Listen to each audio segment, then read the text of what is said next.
are you, sir? Good morning. How are you? What's going on this morning? Can I get your name and badge number first? Sure. Please? Let me take a step back. You're too close. Can I get your identification, please? Why? Why? Because you're taking pictures of a federal terminal, which is a Homeland Security issue. Are you Homeland Security? Yes. Seems like you're a regular police department. That's right. There's something wrong with Homeland Security is done by Amendment? everybody. It's done by everybody. It's the Homeland Security. Is it a crime to exercise my rights on a public sidewalk? The documentary opens by welcoming viewers back to the channel, which focuses on educating people about their constitutional rights and how to exercise them when dealing with public officials. The narrator explains that this incident involves multiple officers approaching a man from the very beginning with intimidation tactics. Their goal appears to be forcing identification by misrepresenting the law, ultimately attempting to violate the man's Fourth Amendment rights. Viewers are encouraged to engage with the video to help spread awareness and expose police misconduct. What? To take pictures of a federal From the public sidewalk. transportation terminal is, yes. From the public sidewalk. I'm asking for your identification so we can... What crime do you suspect me of committing? I'm asking for your identification so we know who you are, so we can investigate this further. What's that? I'm Dave. You didn't want to identify yourself. I just gave you my name. My name is right here, and my badge number is right here. I told you. Respectfully, sir, I'm not trying to argue with you, but what if I couldn't read?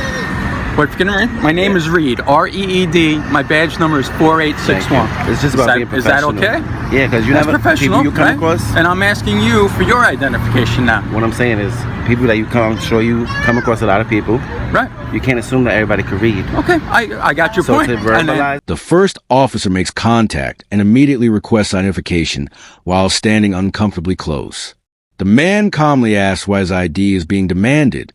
Officers claim he is photographing a federal transportation terminal and label it a Homeland Security issue. Despite this claim, no crime is identified. The man clearly states he is on a public sidewalk exercising his rights, challenging the officer's assumption that photography itself is illegal. I got your point, and I just told you. Professional. You need to understand that there's a bomb threat here last week. I didn't know. I'm not from here. I'm a tourist. Well, I'm telling you. So I see something that's interesting to me, and I'm recording We're trying to justify ourselves. That there was a bomb threat here last week. I'm sorry to hear that. Harassing? They said that you were harassing them over there. All right? You got to investigate. I'm asking. That's why I'm talking to you. Okay. So it seems like a bomb threat.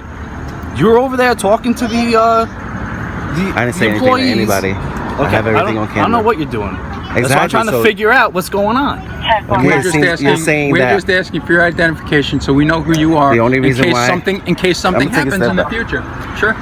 The only reason why I give identification is if you suspect me of committing a crime. Do you suspect me of committing a crime?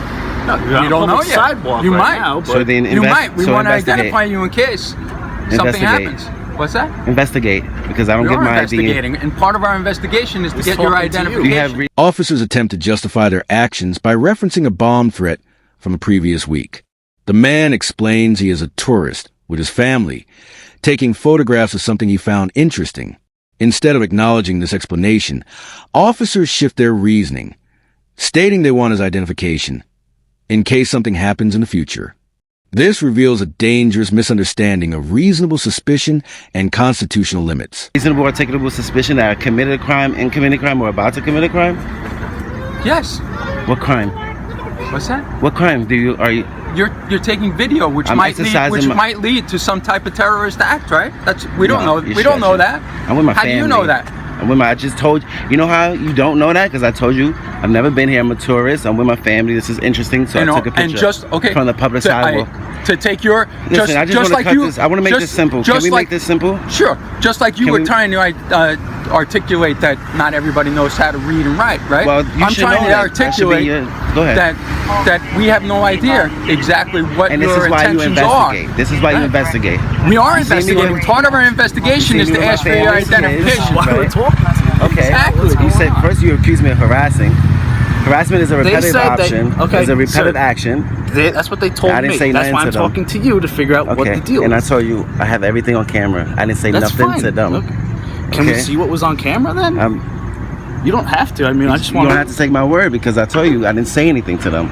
Me taking pictures. They're saying that you were talking to them. That's the thing. The discussion becomes more detailed as officers insist that requesting identification is part of their investigation. The man calmly but firmly explains that he is only required to provide ID if he is suspected of committing a crime. Officers struggle to articulate any specific crime, vaguely suggesting that recording could lead to terrorism.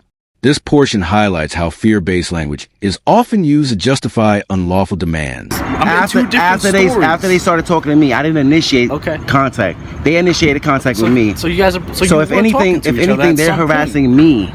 You're on their private property. This is a public sidewalk. This is public, yes. So what's that right there? That's not a public sidewalk? So where were you exactly? On the public sidewalk. Where? On the public sidewalk. Okay, that doesn't describe where you are. Where regardless, on the sidewalk? That's public access. Okay. That's public access. That's open to the public. That's public access. Is that not public access? Is that not an easement? You're making something harder. Let me ask you a question. I just want to ask you one question. Is that not a public easement? This is public, yes. But were you on their property? That's what they told us. I stepped on their property. They asked me to leave. I left. Okay, so you were on their, so we established you were on their property. I took filming the ferry. No, I wasn't filming. I took 2 steps on. Regardless, in order to trespass me, you have to ask me to leave. We're not trespassing you. We're just trying to figure out what the deal is. And I'm telling you, it's simple. I was taking pictures on the public sidewalk. They didn't like it. Okay. I have a First Amendment right. It's a protected activity. Yeah, absolutely. So I don't understand why. Listen. So you need to educate them. That's it. Well, I'm trying to educate you too. It's a federal term. Attention shifts to allegations made by ferry employees who claim the man was harassing them. The man refutes this, explaining that harassment requires repeated behavior and that he never initiated contact. He clarifies that he was asked to leave private property and did so immediately. This segment exposes how third-party complaints are sometimes exaggerated to legitimize police intervention. Okay. So there's a bomb threat last week. There's stuff that goes on here. It's as simple as you showing your identification. We say thank you very much, sir, and you're on your way. You know why? You know what I'm saying? Just in case something happens later, we have an ID. I told you my name is David. You see my face. They took a picture of me. I'm with my family, right? What about that? We're asking for identification. Right. All you have to do is educate them. Let's keep this simple. Exactly. Listen. Let's keep this simple. Educate them. Listen. He's a citizen on the public sidewalk exercising his First Amendment right, they know which is a protected activity. They know that. That's why nothing is happening right now except for us trying to get your name. That's all. And I told you my name, David. Okay. Well, can you if you show me your identification I just told you already. Well, you're on your way. Sir, I don't understand what the problem is. Just like you're. Because I don't show ID unless you suspect me of committing a crime. Me exercising my First Amendment right is not a crime. Photography is not a crime, no matter how they feel. Okay. You're not a feelings enforcer, you're a law enforcer. So you tell them, listen, he has a First Amendment right that you guys took an oath, swore to protect. Okay, but when, like I said, no we're investigating. I stepped on to go speak to a supervisor. They asked me to leave, I left. Okay, that's fine. Period. You still, at one point, were on their property and you were filming the ferry. I wasn't filming when I went on. Officers attempt to blur the line between public sidewalk, public access areas, and private property. The man carefully explains the concept of public easements and First Amendment protections. He reiterates that photography in public is a protected activity. The conversation reveals how confusion, intentional or not, is used to pressure citizens into surrendering their right. Their property. See, well, that's what I'm talking to. And I'm telling you what the story is. That's your story. Okay. That's still public access. You have a story. They have a story. Sir, that's public access. Okay. But there's people. You know how many cars right now have cameras and dash cams? No, probably a ton of them. Exactly. And so what's the problem? Nothing. It's just I told you. I think this conversation is over. There's nothing to worry about. If you don't want to talk anymore, that's fine. But I don't even have your identification number. You didn't even identify yourself. Police Officer Parker. Okay. Shield 6708. Okay. I'm gonna be on my way. All right. You guys have a blessed day. Can I get your name, badge number? Sure. Cataletta 7278. Nice to meet you. God bless you guys. All right. Enjoy. Have a great day. Did you educate them? Let them know that the citizens have a right to record from the public sidewalk. They know that, but so when you're on their property, and bother me. I'm not bothering you. I'm investigating what happened. There's really nothing to it. I was taking pictures on the public sidewalk. They didn't like it. So you shouldn't enforce feelings. You should. I'm not forcing feelings. Please. How am I not? Just You're free educate to go. them. I'm not Listen, saying anything of you're course, not I'm allowed not to detained. do. I don't commit crimes. Well, that's your why man is trying to harass me for my ID. So we're trying to figure out what the deal was. That's it. I think I've been It's more a federal than, terminal. Who funds the federal government? Everybody does. Exactly. I'm sure you do too. Exactly. So they're ignorant to our rights. The encounter begins to de-escalate as officers acknowledge that no crime has occurred. Names and badge numbers are exchanged.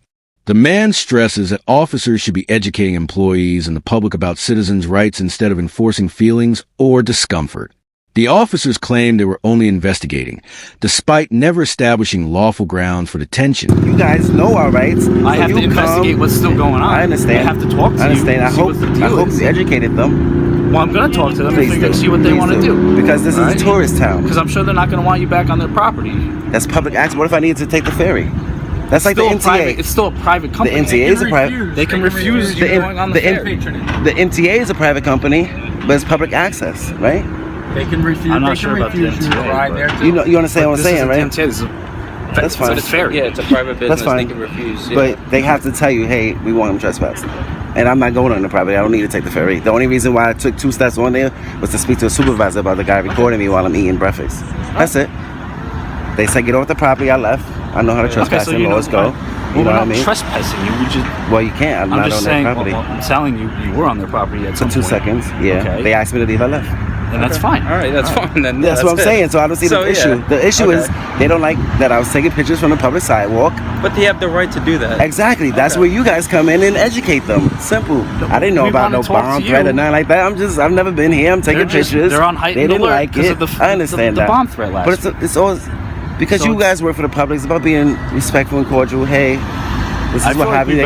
You see how you came up? Talking to you. You say you came up. Hey, listen, there was a bunker here, so they might be on high alert. I understand that. All right. But to be yelling and cursing, come on, not you. I'm talking about them. Oh, okay. I don't know. I record in public all the time. You and them here. A broader discussion follows about public funding, accountability, and professionalism. The man reminds officers that public servants are required to be courteous and respect constitutional rights. He emphasizes that private citizens are not obligated to provide identification without lawful suspicion. This section reinforces the imbalance of expectations placed on civilians versus law enforcement. Just like we don't know what you did. That's your investigation. I'm helping you, right? But I'm not going to give my ID because I don't commit crimes. You understand? So I tell you my name. I'm David. You clearly see my face. But the thing, you understand where we're coming from. I understand. For all we know, you were the one that called last week. You know what I'm saying? We don't know that, but we don't know that, right? I'm from the Bronx, baby. We don't just do like that. Okay, just like you don't know who I am. I don't know who you are. Well, you're right, and I identified myself. Correct? Yeah. Yes. And I had to like no, you get didn't. Out of you. I gave it to it. It's right here on my shirt. Yeah, well, you want to be courteous. You want to be courteous to people because not everybody can read. Okay. You know what I mean? Sure. Just professional. This is my name. This is my badge number.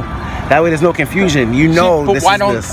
But again, so common courtesy, right? Would be when we're asking you for identification. Well, you're a public servant. I'm not a public servant. I'm a private citizen. So it's my choice whether I want to be courteous or not. You have to be courteous. That's your policy. All due respect. Okay. You know? I just hope you guys truly honor your oath. Okay. So you're done here, right? You're done? Yeah, I'm eating breakfast with my family, bro. I just hope you educate them. That's it. And have a great day, okay? But I'm telling you right now, they're not going to want you on their property. That's fine. I'm not from here. I tell you, I'm visiting. I'm touring. That's it. All right, no, that's have a great day, okay? All right, Dave, you too. Did I get your name? Shane Parker. Nice to meet you. God bless you, okay? The documentary concludes with a critical analysis of the encounter. Viewers are reminded that police are legally allowed to lie and often do so to coerce civilians into forfeiting their rights. The narrator stresses the importance of knowing the law, staying calm, and recording police interactions. The final message urges viewers to subscribe, share the video, and help educate others. Because awareness is the strongest defense against unlawful police conduct.